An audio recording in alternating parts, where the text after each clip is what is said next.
The life you know, all the stuff you take for granted, it's not gonna last. The Terminator movies were prediction, not fiction. The proof abounds in China, recently dubbed by the CBC as the world's first digital dictatorship.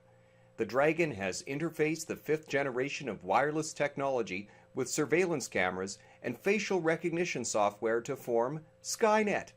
That is the system's literal name.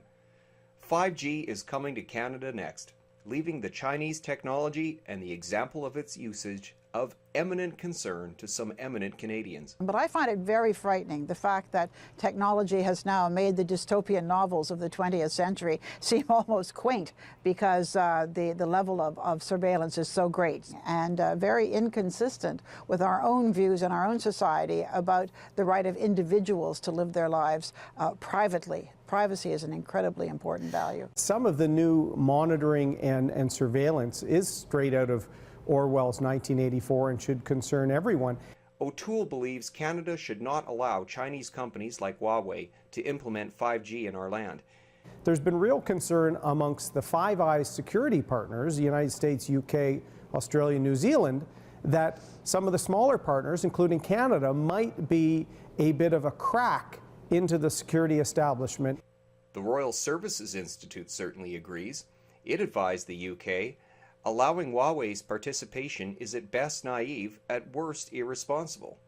Although Huawei is private, should China request private information from the company, it would have no choice but to comply. The US has produced documentation that proves that Huawei stole trade secrets from American company T-Mobile and even paid bonuses to employees who participated in the theft. As a result, the US has barred Huawei from servicing federal agencies and putting up 5G networks, as has Australia.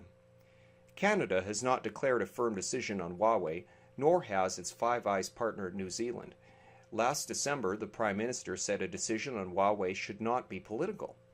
That rings hollow to the Chinese right now, given the political pressure apparent in the SNC-Lavalin case and Canada's role in the arrest of Huawei executive Meng Wanzhou.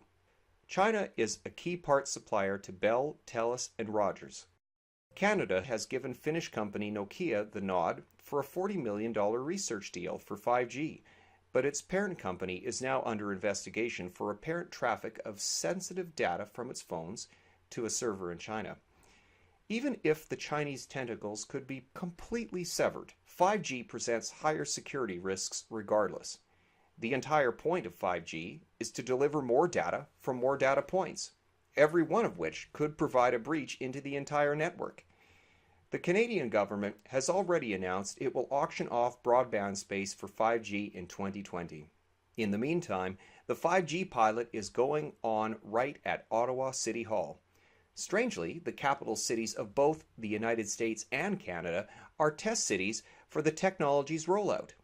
The nation's capital has got to be the worst place to serve as a guinea pig. Linnea Warren testified last November at a Washington, D.C. public roundtable in opposition to a 5G rollout there.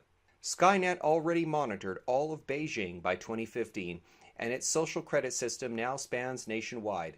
The privileges of people are determined by what they do and do not do, their purchases, internet surfing, and social media comments. Get a demerit, and so will your friends and family. Ensuring social credit also equals social pressure. Critics of the government may find themselves unable to take a train, ride a plane, or rent property. China insists its social credit system keeps the people safe and makes their lives easier, and the organizations dreaming up the 5G world in the West invoke chillingly similar doublespeak. For example, the ARC Advisory Group says, broadly, a smart city is connected, intelligent, and optimized by a municipality to reduce costs, increase safety, attract investment, be sustainable, and enhance livability.